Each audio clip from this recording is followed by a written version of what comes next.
Iniisip pa ba? Sa inyo po ni nanay. Hindi pa sinasabi sa'yo ng nanay mo, baka ayaw mo pang malaman. Kami na nga lang po magkasama sa buhay, tapos nagtago po siya sa akin. Sana bigyan mo ako ng chance na maging sister sa'yo. I will do my best to support you and love you. Gusto ko po sana malaman niyo na kahit ano po mangyari, andito lang po ako para sa'yo, ha? Nandito lang din ang nanay lagi para sa'yo. Ako na lang ang pupunta dyan at ako na lang magde-deliver para magkakamustahan na rin kami. Tagal na kami hindi nagkakausap eh. Bakit po kayo nakangiti, Mamita? Sino ba namang hindi matutuwa sa nakikita ko? Andito tayo, magkakasama, nagkakasundo. Sorry po ulit, Mamita, kung nagdadrama pa po ako lately. Nahihirapan na po kasi talaga ako tanggapin yung mga nangyayari. Marami talaga siyang maling akala. So I think, sir, kailangan mo munang i-clear yung name mo sa kanya. Sabihin mo sa kanya, sir, na you tried your best para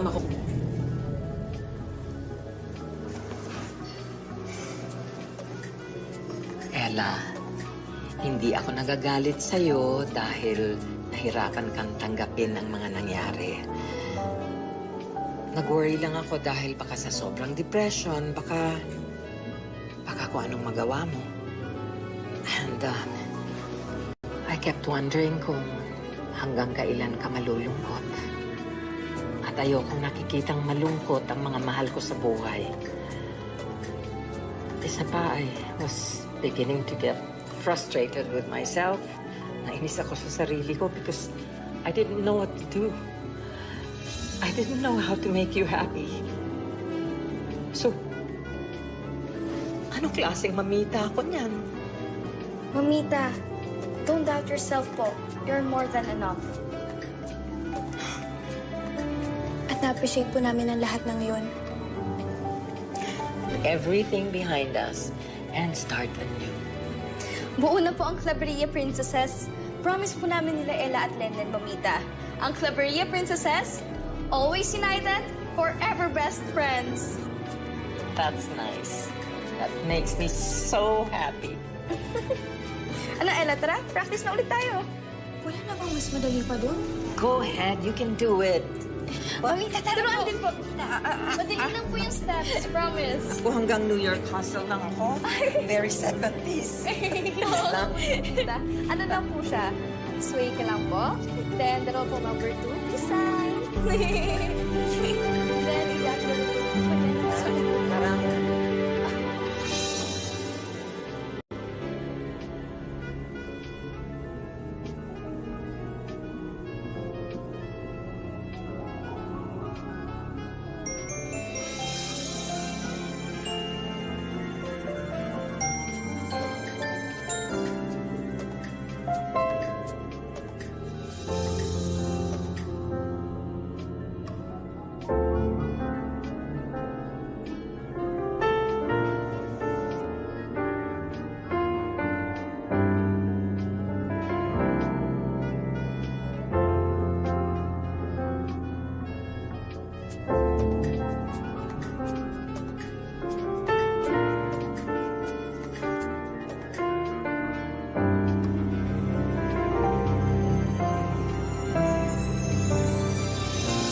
Hindi kita kinilimutan, Lilian. Araw-araw kitang naiisip. Araw-araw kong hiniling na makausap ka. Pero hindi nakarating sa'yo ang mga sulat ko. Hindi mo nalaman na nangyari. At isa yun sa mga pinagsisisihan ko.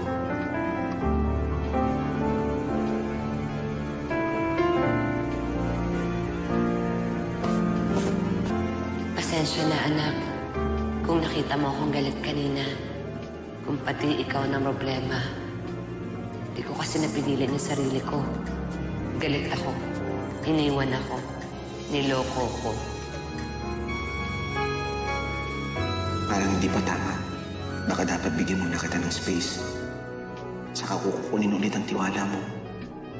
Para maniwala ka sa mga sasabihin ko.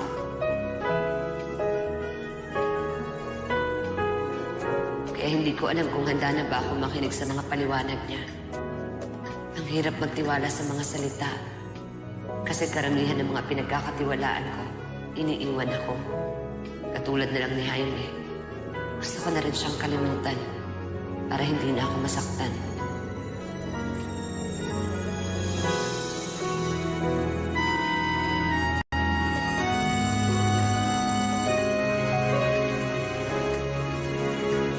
Agatan, sandali.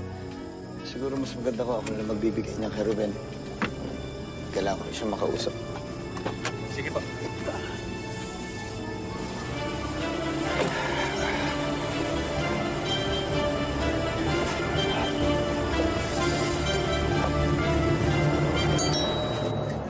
Nay? Nay? Halika na po. Basta na po tayo. Basta tulog na.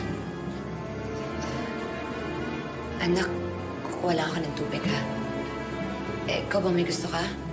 Makakain. Tubig na lang din po. Sino sila? Yes, good evening. I'm Jaime Claveria. May iabot lang sana ako kay Ruben Escalante. Actually, ina-expect lang naman niya na may bibigay sa kanya. Ano lang?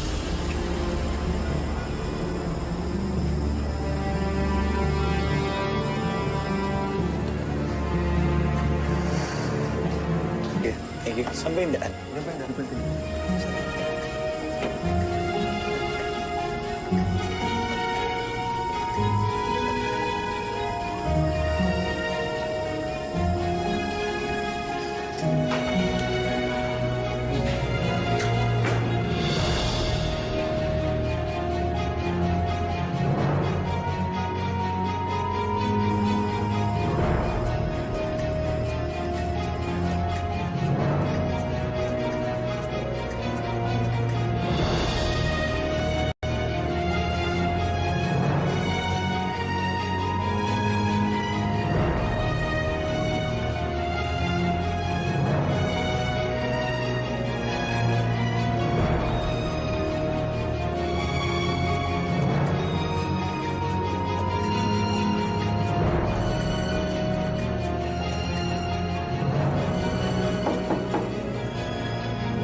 Ma'am, ako na po. Ako na lang. Sige. Anak, ka na muna.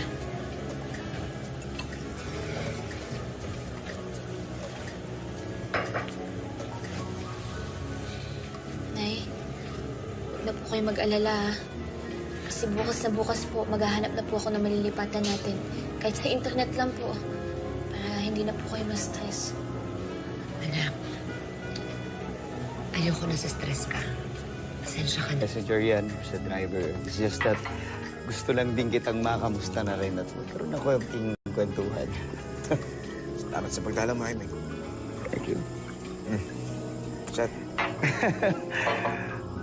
Cheers. Mukhang ano sure ka na okay lang ba? Or baka may konting problema? Sorry Hindi, okay lang. Wala, meron lang nangyari na di naasahan. Well, Ruben, it happens most of the time talagang ganyan. May mga bagay na hindi natin inaasahan, pero nangyayari talaga. Katulad ko lang makwento ko na lang, no? Tao sa buhay ko. Special siya. Hindi ko na-imagine na biglang mawawala na lang siya ng ganun-ganun. Well, okay lang. Walang problema. Ganun talaga, di ba? Nay, huwag mo na po kong isipin. Ano ka ba naman, anak? Bakit naman hindi kita iisipin eh, anak kita? Isa pa dapat wala akong itinatago sa'yo. Nay, kung Anak, ayoko na sanang banggitin sa'yo yung nakaraan ko. Dahil tagal na namang wala si Ruben. At hindi na siya babalik. Hindi ko lang talaga alam kung bakit ikaw pa yung naging dahilan para magkita kami ulit. At ngayon, nandito na siya. Hindi ko na ito tatago sa'yo. Para mawala na rin yung mga gumugulo sa isip mo. Pagdaanan ko rin yan. Talaga. Ano naman ang ginawa mo? Nagsipag, nagtrabaho ng gusto, nag-focus muna ako para mabaling yung isip ko sa iba. Latin sa buhay.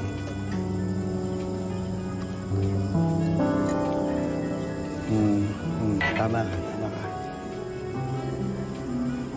Pero darating at darating din naman yung panahon na matututo ka rin na matanggap yung sitwasyon, yung katotohanan na talagang kailangan mo nang i-let go or kalimutan sila. Pero, yun nga, up to now, talagang ngayon, pinipilit ko pa rin talagang kalimutan yung tao. Inaaral ko pa rin. Okay naman.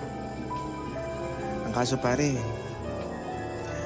kung kailan natanggap ko na, bigla naman siya bumabalik. Maklase rin talaga ang larong tadhana. No? Eh, kung nahihirapan man po kayo magkwento o kung masakit man po yan, huwag niyo na lang po ituloy. Okay lang naman po ako. Anak, naging... Talaga po? Alam mo, Ruben, ganun talaga eh, no? Pero para sa akin, no, bilang kaibigan mo na rin, huwag mo sayangin yung pagkakataon. As much as possible, kung nandyan yung opportunity, grab it. Okay, make the most of it. Hanggat nandyan yung tao, dahil sa totoo lang, hihira lang tayo magkaroon ng another chance. Ngayon, okay, kung ano man yung mga naging past, okay, pwede mo na i-let go yun. Pwede ka magsimula ng bago, mas maganda. Bigay mo lahat sa kanya ngayon. Alam mo, swerte mo nga, Ruben, eh, kasi pwede mong gawin yung mga hindi mo nagawa nung araw sa kanya. At sigurado ko, magiging ayos lahat yun. Diba? Eh ako, kahit ano sigurong gawin ko, teka, huwag mo sasayangin yung pagkakataon. Naging parte siya ng buhay ko noon. Minahal ko siya. Eh, kayo po ba, Nay? Minahal niya po ba kayo? Akala ko noon, kaming dalawa na talaga yung magkakatuluyan. Akala ko hindi na kami magkakahiwalay. Pero nagkamali ako. Eh, ba't po kayo nagkahiwalay?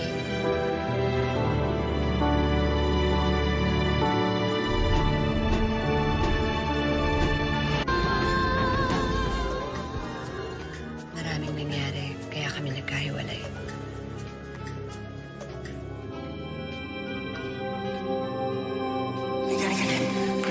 Sandali, Robert. Ang bilis mo naman maglakad. May madama ako. Hayaan ba naman kitang masaktan? Isa ka sa pa yung importante sa buhay ko. Bolero ka. Ano naman sinasabi ko eh? Ano mo si... Bakit pwede ka ba dun? Uy, grabe ka naman. Wala kasi kaya kay boss. Matasaling naman tao. Itong lugar na to, saksi ang lugar na to. Pag gusto ko mag-isip, saksi sila sa lahat ng pangarap ko. At Lilian, isa ka sa pinagdarasan ko. Ayun, ang bola pa. Ang dami mong baon, no? Totoo naman yung sinasabi ko eh. Lilian, mahal kita. Hindi pa sa buhay ko.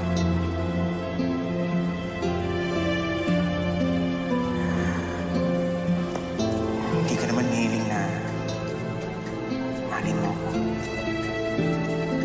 Kaya mo na mahalin kita. Ruben, mahal din kita. Mahal mo ko? Ibig sabihin, girlfriend na kita? Boyfriend na ako? Boyfriend na kita. Lilian, pinapangako ko. Mamahalin kita higit pa sa buhay ko. Hindi kita sasaktan.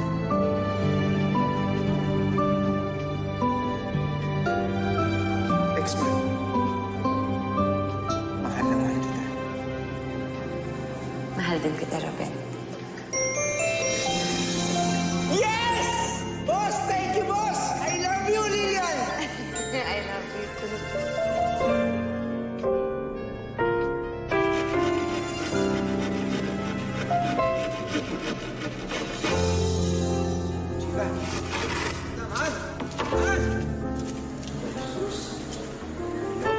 yung tawag eh.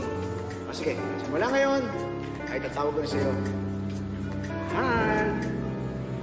Ruben, kailangan. Alam ko, teka, masana ako ng pawis kaya mabaho na ako yun. Sandali ah. Ayan. Papalit muna ako magsusunod ako ng damit para hindi na ako pawis. Ayan, ayan. Ayan. Medyo nabuwasan na.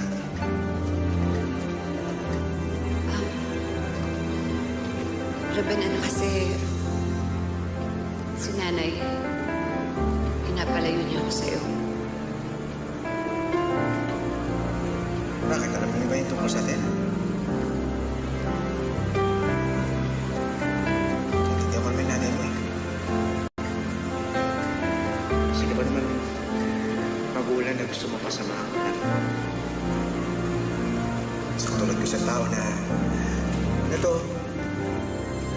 rakit-rakit lang. Walang direksyon ng buhay. Uy! Kaya sasapag ako ha. Ikaw, anong direksyon mo? Iiwan mo na ba ako?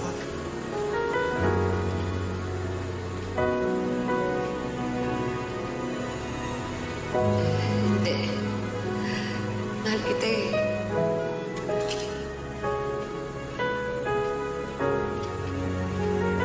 Lilian. Mahal na mahal kita. Ito ang buhay ko. Hindi mo na importante, di ba? Mamahalan tayo. Mahal natin ang isa't isa. Pareho natin tutuparin ang mga pangarap natin. Sabay tayong mangarap. Ba yun? Yun? Nakita mo yung malaking bahay na yun? Oh, tutuparin ko yun. Para pag dumating ang araw, makakatanggap na ako ng nanay mo. Panghabulin niya. Tutuparin ko yun. Sa Lilian, tayo susuko. Huwag tayo maghiwalay.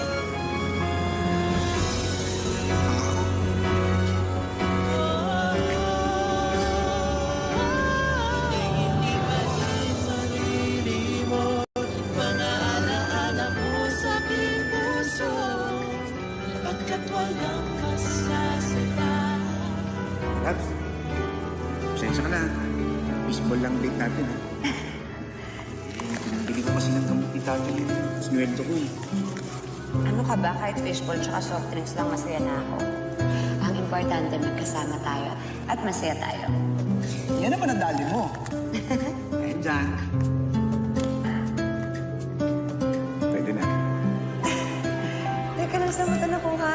Diyan o, saan ba ako galing, Maming? Aba, baka mamaya magalit na yun sa'yo. Lagi ka nalang pumipitas doon. Ano magagalit yun? Eh, dami-dami niya kayong tanong doon. Dami-dami kumigil. Siya lang ang mapapunas ako para sa akin, mahal. Alam mo, fishball at saka soft drinks, okay na ako. Pero dahil may bulaklak pang kasama. Salamat.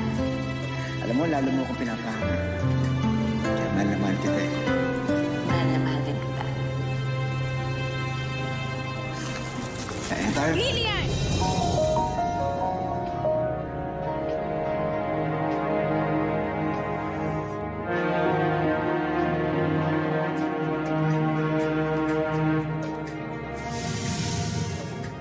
Si Lola po ba yung dahilan? Ba't kayo nagkahiwalay? Sayang naman po, hindi boto si Lola. Ang bait pa naman po ni Sir Ruben.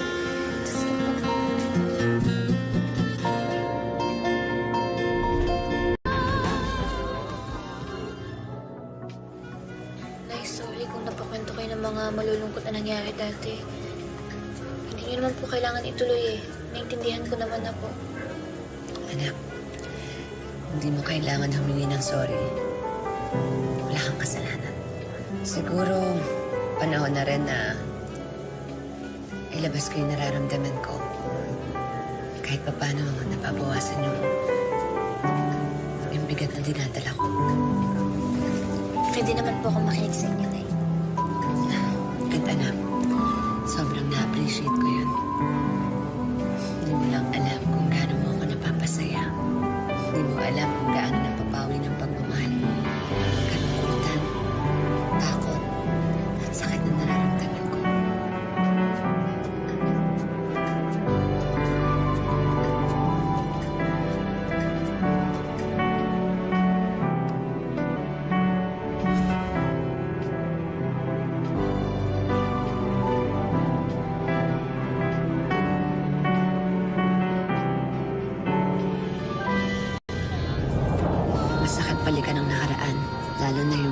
tungkol sa amin ni Ruben. Pero, paano ko naman haharapin na ngayon kung hindi ko babalikan ang noon? Lapit ka na maging Mrs. Ruben Escalante. Mahal na mahal kita. Mahal na mahal din kita. Pag-usapan namin at nagplano kami na pumunta sa Donaria so the children can see the territory of the Claverias and learn about their roots. Wow, that's exciting, Mama. Naniniwala ko noon na kapag may magandang nangyayari, may pangit na kapalit yan. Ruben, hindi ko kailangan ng malaking bahay. Hindi ko kailangan mag-abroad ka o maraming pera. Wala akong pakialam doon. Ang kailangan ko, buo yung pamilya ko. Akala ko manhid na ako. Parang bumabalik lahat ng sakit. Mararamdaman ko pa rin pala ulit ngayon.